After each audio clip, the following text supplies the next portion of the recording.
ಕರ್ನಾಟಕದ ಎಲ್ಲ ಸ್ಪರ್ಧಾಕಾಂಕ್ಷಿಗಳಿಗೆ ನಮಸ್ಕಾರ. ಕರ್ನಾಟಕ ರಾಜ್ಯದಲ್ಲಿ ಅತಿ ದೊಡ್ಡ ರಾಜಕೀಯ ಬೆಳವಣಿಗೆಗಳನ್ನ ತಾವೆಲ್ಲ ಗಮನಿಸ್ತಾ ಇದ್ರಿ. ಈ ವಿಚಾರವಾಗಿ ಸಾಕಷ್ಟು ಸ್ಪರ್ಧಾಕಾಂಕ್ಷಿಗಳು ಬೆಳಗ್ಗೆಯಿಂದ ಇಲ್ಲಿಯವರೆಗೆ ಸುಮಾರು ಕರೆಗಳು, ಏನೋ ದೊಡ್ಡ ಕ್ರಾಂತಿಕಾರಿ ಬದಲಾವಣೆ ಆಗತ್ತೆ ಅನ್ನುವಂತ ರೀತಿಯಲ್ಲಿ ತಾವೆಲ್ಲ ಏನ್ ಪಾತ್ರ ಕೇಳುವಂತದ್ದು ಸಹಜವಾಗಿರುತ್ತೆ. ಅದು ಯಾಕಂತಂದ್ರೆ 3 ವರ್ಷಗಳಿಂದ ಯಾವುದೇ ನೇಮಕಾತಿ ಆಗಿಲ್ಲ ಅನ್ನುವಂಥದ್ದು ಬಹಳ ಏನ್ ಪಾತ್ರ ಖೇದಕರ ಸಂಗತಿ ಆಗಿದೆ. ಆ ವಿಚಾರವಾಗಿ ನೀವು ಕೇಳ್ತಾ ಇದ್ರಿ, ನಿಮ್ದೇನ್ ತಪ್ಪಂತೇಳಿ ನಾನು ಹೇಳ್ತಾ ಇಲ್ಲ. ಸೊ ಇವತ್ತಿನ ಒಂದು ವಿಚಾರದಲ್ಲಿ ಸಿಎಂ ಬದಲಾವಣೆ ಸಿಎಂ ಬದಲಾವಣೆ ಆಯ್ತು ಅಂತಂದ್ರೆ ಅಲ್ಲಿ ಕ್ಯಾಬಿನೆಟ್ ಏನ್ ಪಾತ್ರ ಒಳ್ಳೆ ಮತ್ತೆ ರೀಶಫಲ್ ಆಗ್ಬೇಕಾಗತ್ತೆ. ಸೊ ಇದರಿಂದ ನೇಮಕಾತಿ ಏನಾದ್ರೂ ವಿಳಂಬ ಆಗ್ತಿದೆ ಅಂತೇಳಿ ಸುಮಾರು ಜನ ನೀವೆಲ್ಲ ಕೇಳುವಂತದ್ದು ಸಹಜವಾಗಿ. ಸ್ನೇಹಿತರೆ, ಸಿಎಂ ಬದಲಾವಣೆಯಿಂದ ದೊಡ್ಡ ಕ್ರಾಂತಿ ಏನೋ ಆಗತ್ತೆ ಅನ್ನುವಂಥದ್ದು ಬಹಳ ಏನ್ ಪಾತ್ರ ಇದು ಆಗತ್ತೆ ಅನ್ನುವಂತ ಭರವಸೆ ಅಂತೂ ಇಲ್ಲ.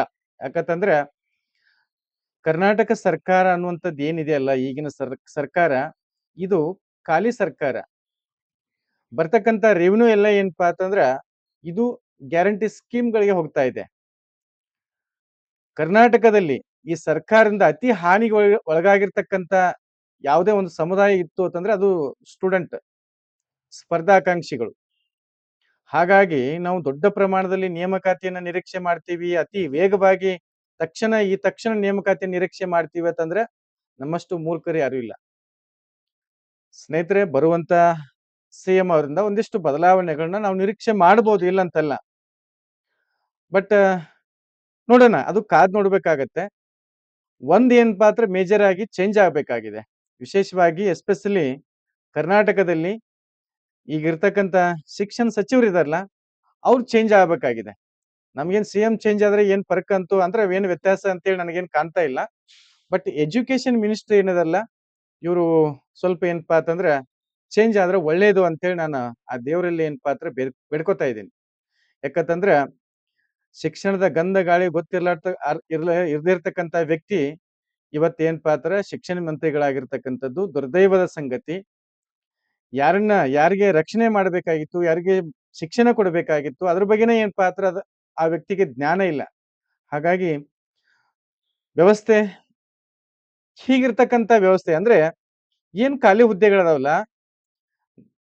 ಆತ ಅದಕ್ಕೆ ಮಿನಿಸ್ಟರ್ ಸಿಎಂ ಅವ್ರಿಗೆ ಹೇಳ್ಬೇಕು, ಇಷ್ಟು ಹುದ್ದೆಗಳು ಖಾಲಿ ಇದೆ, ಇದರಲ್ಲಿ ನಾವೇನ್ ಪಾತ್ರ ಒಂದು 50% ತುಂಬಬೇಕು ಅನ್ನುವಂತ ವಿಚಾರ ಆತ ಸಿಎಂ ಅವರಿಗೆ ಮನವರಿಕೆ ಮಾಡ್ಬೇಕು. ಅದು ಆತನ ಕಲಿವರ್, ಅದು ನಾವೇನ್ ಮಾಡಕ್ ಆಗಲ್ಲ. ಅಂದ್ರೆ ಈಗ ಯಾಕೆ ಈ ಮಾತನ್ನ ಹೇಳ್ತಾ ಇದೀನಿ ಅಂತಂದ್ರೆ, ನನ್ನ ಕೈಗೇನಪ್ಪ FD ನನ್ನ ಕೈಗೆ ಐತಿ ಅಂತ ಕೇಳಿದಾರೆ ನಾವು ಸಿಎಂ ಇದು ಎಜುಕೇಶನ್ ಮಿನಿಸ್ಟರ್. FD ನನ್ನ ಕೈಯಾಗಿಲ್ಲ ಅಂತೇಳಿ ಕೇಳಿದಾರೆ, ಮೊನ್ನೆ ಹೇಳಿದಾರೆ ನಮ್ಗೆ. ಸೊ ಆ ವಿಚಾರವಾಗಿ ಹೇಳ್ತಾ ಇದ್ದೀನಿ ನಾನು ನಿಮ್ಗೆ. ಓಕೆ, ಇರ್ಲಿ. ಬಹುತೇಕ 99% ಎಜುಕೇಶನ್ ಮಿನಿಸ್ಟರ್ ಚೇಂಜ್ ಆಗ್ಬಹುದು ಅಂತ ಹೇಳ್ತಾ ಇದ್ದೀನಿ. 1% ಏನ್ ಪಾತ್ರ ಇನ್ನ ದೇವರಿಗೆ ನಾನು ಏನ್ ಪಾತ್ರ, ನಾವು ನೀವು ಎಲ್ರು ಏನ್ ಪಾತ್ರ ಬೇಡಿಕೊಳ್ಳೋಣ, ಚೇಂಜ್ ಮಾಡ್ಪಾ ಅಂತೇಳಿ. ಸ್ನೇಹಿತರೆ, ಸಹಜವಾಗಿ ನಿಮ್ಗೆ ಹೇಳುವಂತ ವಿಚಾರ ಏನು ಅಂತಂದ್ರೆ, ಸಿಎಂ ಬದಲಾವಣೆ, ಕ್ಯಾಬಿನೆಟ್ ಮತ್ತೆ ರೀಶಫಲ್ ಆಗುವಂತದ್ದು ಅಥವಾ ಕ್ಯಾಬಿನೆಟ್ ಮಂತ್ರಿಮಂಡಲ ಪೂರ್ತಿ ಏನ್ ಪಾತ್ರ ಬಿದ್ದೋಗುತ್ತೆ, ಮತ್ತೆ ಹೊಸದಾಗಿ ಕ್ಯಾಬಿನೆಟ್ ರಚನೆ ಆಗತ್ತೆ. ಈ ಒಂದು ಪ್ರಕ್ರಿಯೆಯಿಂದ ಸಹಜವಾಗಿ ಅದು ವಿಳಂಬ ಆಗತ್ತೆ. ಒನ್ ಮಂತ್ ಏನಪ್ಪಾ ಅಂದ್ರೆ 1 ಮಂತ್ ವಿಳಂಬ ಆಗ್ಬೋದು, ಆಗತ್ತೆ. ಬಟ್ ವಿಳಂಬ ಆಗತ್ತೆ ಅನ್ನುವಂತ ಕಾರಣಕ್ಕಾಗಿ ನೀವೇನಾದ್ರೂ ಡಿಪ್ರೆಷನ್ಗೆ ಹೋಗೋದು ಅಥವಾ ಬೇರೆ ಬೇರೆ ಏನೋ ಅಲ್ಲಿ ಜಾಯ್ನ್ ಆಗ್ತೀನ್ರಿ, ಇಲ್ಲಿ ಜಾಯ್ನ್ ಆಗ್ತೀನ್ರಿ, ಗೆಸ್ಟ್ ಟೀಚರ್ ಜಾಯ್ನ್ ಆಗ್ತೀನ್ರಿ ಅನ್ನುವಂಥದ್ದು ಸೊ ದಯಮಾಡಿ ಯಾರು ಮಾಡಕ್ ಹೋಗ್ಬೇಡಿ. ಸೊ ಶಿಕ್ಷಣ ಇಲಾಖೆಯಲ್ಲಿ ಏನು 15,000 ಪೋಸ್ಟ್ಗಳು ಇದಾವಲ್ಲ, ಇವು ನೆಕ್ಸ್ಟ್ ಯಾರೋ ಚೇಂಜಸ್ ಆದ್ರೂ ಸೊ ನೇಮಕಾತಿ ಅಂತೂ ಮಾಡಬೇಕಾಗತ್ತೆ. ಅದರಿಂದ ಏನು ಹೇಳಿಲ್ಲ, 1 ಮಂತ್ ಏನಾದ್ರು ವಿಳಂಬ ಆದ್ರೆ ಆಗ್ಬೋದು. ಅದನ್ನ ಹೊರತುಪಡಿಸಿ ಯಾವುದೇ ರೀತಿ ವಿಳಂಬ ಆಗ್ಲಿಕ್ಕಿಲ್ಲ ಅಂತೇಳಿ ನಾನು ಈ ಸಂದರ್ಭದಲ್ಲಿ ಹೇಳಕ್ ಇಷ್ಟಪಡ್ತಾ ಇದ್ದೀನಿ.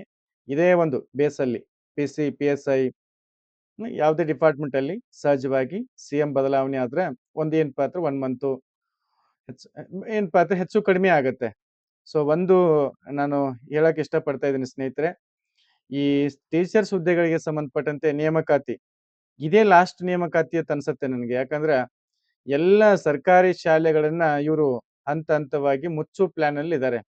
ಯಾಕಂತಂದ್ರೆ KPSC ಶಾಲೆ ಅನ್ನುವಂಥದ್ದು, KPSI ಅಂತ ಏನು ಕರ್ನಾಟಕ ಪಬ್ಲಿಕ್ ಸ್ಕೂಲ್ ಅಂತೇಳಿ ತಗೊಂಬಂದಲ್ಲ, ಈ ಪಬ್ಲಿಕ್ ಸ್ಕೂಲಿನ ಒಂದು ಮುಖ್ಯ ಉದ್ದೇಶ ಎಲ್ಲಾ ಸರ್ಕಾರಿ ಶಾಲೆಗಳನ್ನ ಮುಚ್ಚುವಂತದ್ದು, ಮತ್ತೆ ಏನು ಮಿನಿಸ್ಟರ್ ಇದಾರಲ್ಲ, ಮಿನಿಸ್ಟ್ರು, ಶಾಸಕರು, MLAಗಳು, ವಿಧಾನ ಪರಿಷತ್ ಸದಸ್ಯರು, ಅವರು ಸ್ಕೂಲ್ಗಳು ಸಿಕ್ಕಾಪಟ್ಟೆ ಇದಾವೆ.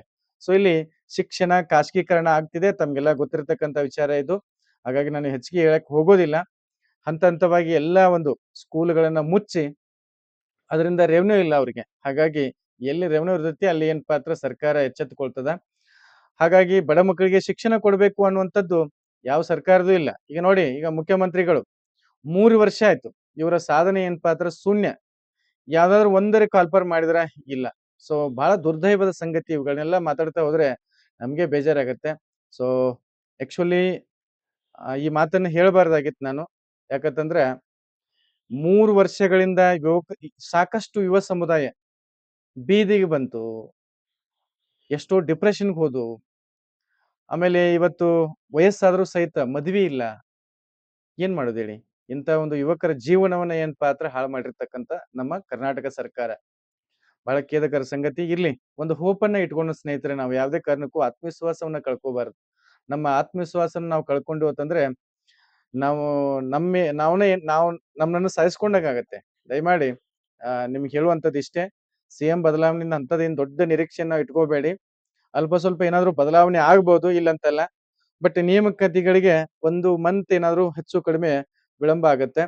ಇಲ್ಲಿ ಇವ್ರದ್ದು ಫೈಟು, ಆಮೇಲೆ ಅಲ್ಲಿ DPR ದಲ್ಲಿ ಹೋದ್ರೆ ರೋಸ್ಟರ್ ಸಮಸ್ಯೆ. ಅವರು ತಮ್ಮ ಮನಸ್ಸಿಗೆ ಬಂದಂಗೆ ಏನಪ್ಪಾ ಅಂದ್ರ ರೋಸ್ಟರ್‌ನ ಮಾಡ್ಕೊಂಡು ಎಲ್ಲಿ ಆರಂಭ ಮಾಡ್ಬೇಕು, ಯಾವ್ದಕ್ಕೆ ಎಷ್ಟು ಹಂಚಿಕೆ ಮಾಡ್ಬೇಕು ಅನ್ನುವಂಥದ್ದು ಅವ್ರಿಗೆ ಏನಪ್ಪಾ ಅಂದ್ರ ಅಲ್ಲಿಯೂ ಏನಪ್ಪಾ ಅಂದ್ರ ಕಾಸ್ಟಿಸಮ್ ಮಾಡಿ, ರಾಜಕೀಯ ಮಾಡಿ, ಏನೇನೋ ರೋಸ್ಟರ್ ಅಲ್ಲಿ ಸಮಸ್ಯೆ ಮಾಡ್ಕೊಂಡು ಅಲ್ಲಿ ಅವ್ರು ಮಾಡ್ತಾ ಇದ್ದಾರೆ. ಹೀಗೆ ಸರ್ಕಾರಕ್ಕೆ ಏನಪ್ಪಾ ಅಂದ್ರ ನೇಮಕಾತಿ ಆಗ್ಬಾರ್ದು. ವಿಳಂಬದ ನೀತಿ ಅಂದ್ರೆ ವಿಳಂಬ ಆಗ್ತಾನೆ ಹೋಗ್ಬೇಕು. ಎಷ್ಟು ವಿಳಂಬ ಆಗತ್ತೆ ಅಷ್ಟು ಚೆನ್ನಾಗಿರುತ್ತೆ ಅವ್ರಿಗೆ. ಸೊ ಅನ್ನುವಂಥದ್ದು ಇದೆ. ಬಟ್ ಕಾಲ್ಫರ್ಮ್ ಅಂತೂ ಮಾಡ್ತಾರೆ. ಯಾರು ಆತ್ಮವಿಶ್ವಾಸ ಕಳ್ಕೋಬೇಡಿ. ಹೆಚ್ಚಿನ ಮಾಹಿತಿಗಾಗಿ ಟೆಲಿಗ್ರಾಮ್ ಗ್ರೂಪ್ ಇದೆ, ವಾಟ್ಸ್ಆಪ್ ಗ್ರೂಪ್ ಇದೆ. ಸೊ ಜಾಯಿನ್ ಆಗ್ಬೋದು ಕೆಳಗಡೆ ಡಿಸ್ಕ್ರಿಪ್ಷನ್ ಬಾಕ್ಸ್ ಅಲ್ಲಿ. ಮತ್ತೆ ನಾನು ನಿಮಗೆ ಟೀಚರ್ ಆಸ್ಪಿರೆಂಟ್‌ಗೆ ಏನ್ ಹೇಳಿದೀನಿ ಅಂತಂದ್ರೆ, ಪ್ರತಿಯೊಬ್ರು ಸಾಕಷ್ಟು ನೀವು ಕಳಿಸಿದ್ರಿ ಇವತ್ತು. ಒಂದು ರಾಶಿನ ಬಂದ್ ಬಿದ್ದಿದೆ. ನಿಮ್ಮ 2 ಆಧಾರ್ ಕಾರ್ಡ್ ಅನ್ನ ಸಾರ್ವಜನಿಕ ಹಿತಾಸಕ್ತಿ ಅರ್ಜಿಯನ್ನ ಹಾಕ್ಬೇಕಾಗಿದೆ ಕೋರ್ಟ್‌ಗೆ. ಏನು 15,000 ಇದೆಯಲ್ಲ, ಇನ್ನೂ 15,000 ತುಂಬಬೇಕು. ಅದೇ ಶಿಕ್ಷಕರಿಗೆ TETಯನ್ನ ಕಂಪಲ್ಸರಿ ಮಾಡ್ಬೇಕು. ದಯಮಾಡಿ ಪ್ರತಿಯೊಬ್ರು ನೀವೆಲ್ಲ ಶಿಕ್ಷಣವಂತಿದ್ರಿ, ಯಾಕಷ್ಟು ನೆಗ್ಲೆಕ್ಟ್ ಮಾಡ್ತೀರ ಅನ್ನೋದು ಗೊತ್ತಾಗ್ತಾ ಇಲ್ಲ. ನಾಳೆ ಕಾಲ್ಫರ್ಮ್ ಆದ್ರೆ ಸಿಕ್ಕಾಪಟ್ಟೆ ಅಪ್ಲಿಕೇಶನ್ ಹಾಕಕ್ ಮಾತ್ರ ಮುಂದಿರ್ತೀರಿ. ಇವಾಗ ಮಾತ್ರ ಏನಪ್ಪಾ ಅಂದ್ರ ಒಂದು ಆಧಾರ್ ಕಾರ್ಡ್ ಕಳಿಸ್ಕೊಡು ಅಂತಂದ್ರೆ ಕಳಿಸ್ಕೊಡಕ್ ಸಾಧ್ಯ ಆಗ್ತಾ ಇಲ್ಲ. ಯಾಕೆ ಅಷ್ಟೊಂದು ನೆಗ್ಲೆಕ್ಟ್ ಹೆಂಗಂತ ಕೇಳ್ತಾ ಇದೀನಿ ನಾನು. ಒಂದು ಆಧಾರ್ ಕಾರ್ಡ್ ರೀ, ಒಂದು ಆಧಾರ್ ಕಾರ್ಡ್ ನಿಮ್ದು 2 ಆಧಾರ್ ಕಾರ್ಡ್ ಅನ್ನ ಅಟೆಸ್ಟೆಡ್ ಮಾಡಿ ಸೊ ನೀವು ಪೋಸ್ಟ್ ಮಾಡಿದ್ರೆ ಸೊ ನಾವು ಅದನ್ನ ಇಟ್ಕೊಂಡು ಹೈಕೋರ್ಟ್‌ಗೆ PIL ಹಾಕ್ತಾ ಇದ್ದೀವಿ. ಅದು ಬೇಕಾಗತ್ತೆ ನಿಮ್ದು ಪ್ರೂಫ್. ಇಷ್ಟು ಆಸ್ಪಿರೆಂಟ್ ಇದೀವಿ ಅಂತ ಹೇಳಿ. ನಿಮ್ಗೇನ್ ದುಡ್ಡು ಕೇಳ್ತಾ ಇಲ್ಲ ನಾವು. ಯಾರಿಗೂ ದುಡ್ಡು ಕೇಳ್ತಾ ಇಲ್ಲ PIL ಹಾಕ್ಲಿಕ್ಕೆ. ಆಮೇಲೆ ನಮ್ಮಲ್ಲಿ ಸಂಘಟನೆಗಳ ಸದಸ್ಯರಾಗಲಿಕ್ಕೂ ನಾವ್ ಏನಪ್ಪಾ ಅಂತ ದುಡ್ಡು ಕೇಳ್ತಾ ಇಲ್ಲ. ಯಾಕೆ ಆಸಕ್ತಿಯಾಗಿ ನೀವು ಆಸಕ್ತಿಯಿಂದ ಭಾಗವಹಿಸುವುದಿಲ್ಲ ಅಂತ. ಸೊ ದಯಮಾಡಿ ನಾನೊಂದು ಅಡ್ರೆಸ್ ಕೊಡ್ತೀನಿ ಟೆಲಿಗ್ರಾಮ್ ಗ್ರೂಪ್ ಅಲ್ಲಿ, ವಾಟ್ಸ್ಆಪ್ ಗ್ರೂಪ್ ಅಲ್ಲಿ. ಆ ಅಡ್ರೆಸ್‌ಗೆ ನಿಮ್ಮ 2 ಆಧಾರ್ ಕಾರ್ಡ್ ಅನ್ನ ನಿಮ್ಮ ಒಂದು ಸೆಲ್ಫ್ ಸಿಗ್ನೇಚರ್ ಮಾಡಿ ಸೊ ದಯಮಾಡಿ ಕಳಿಸ್ಕೊಡಿ. ಇಷ್ಟಾದ್ರೂ ಮಾಡಿ. ಏನೂ ಮಾಡಕ್ ಆಗುದಿಲ್ಲ. ಬೆಂಗಳೂರಿಗೂ ಬರಕ್ ಆಗುದಿಲ್ಲ, ಹೋರಾಟಕ್ಕೂ ಬರಕ್ ಆಗುದಿಲ್ಲ. ಎಂತ ಒಂದು ಬ್ಯಾಕಪ್ ಸ್ಕೋರ್ ತೆಗಿಸಿದೀವಿ, TET ಮಾಡ್ಸಿದೀವಿ. ಪ್ರತಿದಿನ ಇವತ್ತು ಅಪ್ಡೇಟ್ ಅನ್ನ ಕೊಡ್ತಾ ಇದ್ದೀವಿ. ಇಷ್ಟಾದ್ರೂ ಏನಪ್ಪಾ ಅಂತ ನೀವು ನೋಡ್ಬೇಕಲ್ಲ. ಅಟ್‌ಲೀಸ್ಟ್ ಒಂದು ಆಧಾರ್ ಕಾರ್ಡ್ ಕಳಿಸ್ಕೊಡುತ್ತಂದ್ರೆ ಹಿಂದ ಮುಂದ ನೋಡ್ತಾ ಇದ್ರಿ ಅಂತಂದ್ರೆ ಎಂತ ದುರ್ದೈವ ಸಂಗತಿ ರೀ. ನಾಳೆ ಕಾಲ್ಫರ್ಮ್ ಆದ್ರೆ ನೀವೇನಾದ್ರೂ ಬಿಡ್ತೀರಾ ಅಪ್ಲಿಕೇಶನ್ ಹಾಕೋದು? ಸೊ ಅರ್ಥ ಮಾಡ್ಕೊಳ್ಳಿ. ಆಧಾರ್ ಕಾರ್ಡ್ ಅನ್ನ ತಕ್ಷಣ ಏನಪ್ಪಾ ಅಂದ್ರ ಎಲ್ರೂ ಕಳಿಸ್ಕೊಡಿ. 2 ದಿವಸದಲ್ಲಿ ನಿಮ್ಗಾಗಿ ಏನಪ್ಪಾ ಅಂದ್ರ ವೇಟ್ ಮಾಡ್ತಾ ಇದ್ದೀವಿ. ಒಂದಿಷ್ಟು ಪೇಪರ್ಸ್ ಅನ್ನ ರೆಡಿ ಮಾಡಿದೀವಿ. ಕೋರ್ಟ್‌ಗೆ PIL ಹಾಕ್ಬೇಕು ಅಂತೇಳಿ. ಮುಂದಿನ ಈ ರಿಕ್ರೂಟ್ಮೆಂಟ್ ಅಲ್ಲ, ಮುಂದಿನ ರಿಕ್ರೂಟ್ಮೆಂಟ್ ಇನ್ನೂ 15,000 ಕಾಲ್ಫರ್ಮ್ ಆಗ್ಬೇಕು. ಗೆಸ್ಟ್ ಟೀಚರ್‌ಗೆ ಏನಪ್ಪಾ ಅಂತಂದ್ರೆ ಗೆಸ್ಟ್ ಟೀಚರ್‌ಗೆ ಕಂಪಲ್ಸರಿ TET ಆಗ್ಬೇಕು. ಇವೆಲ್ಲ ಮಾಡುವಂತದ್ದು ಸುಧಾರಣೆ ಏನಪ್ಪಾ ಅಂದ್ರ ನಮ್ಮ ಒಬ್ಬರಿಂದ ಆಗೋದಿಲ್ಲ. ನೀವು ಏನಪ್ಪಾ ಅಂದ್ರ ಸಹಕಾರ ಮಾಡ್ಬೇಕಾಗತ್ತೆ. ಆಮೇಲೆ ನಿಮ್ಮ ಸುತ್ತಮುತ್ತಲ ಇರ್ತಕ್ಕಂಥವ್ರು ನೋಡ್ರಿ, ಇವತ್ತು ಯಾರೋ ಒಬ್ರು ಕಳ್ಸಿದಾರು. 4, 5 ಅವ್ರು ಏನಪ್ಪಾ ಅಂದ್ರ ಒಂದ್ರಲ್ಲೇ ಆತರ ಮಾಡಿ ಕಳ್ಸ್ಬೋದು. ಆತರ ಒಂದ್ರಲ್ಲೇ ಒಂದು ಅವ್ರಿಗೆಲ್ಲ ಸುತ್ತಮುತ್ತ ಒಂದು 10 ಜನ ಇದ್ರಂದ್ರೆ ಒಂದ್ರಲ್ಲೇ ನಿಮ್ಮ 2 ಆಧಾರ್ ಕಾರ್ಡ್ ಅನ್ನ ಅಟ್ಯಾಚ್ಮೆಂಟ್ ಮಾಡಿ ಕಳ್ಸಿ.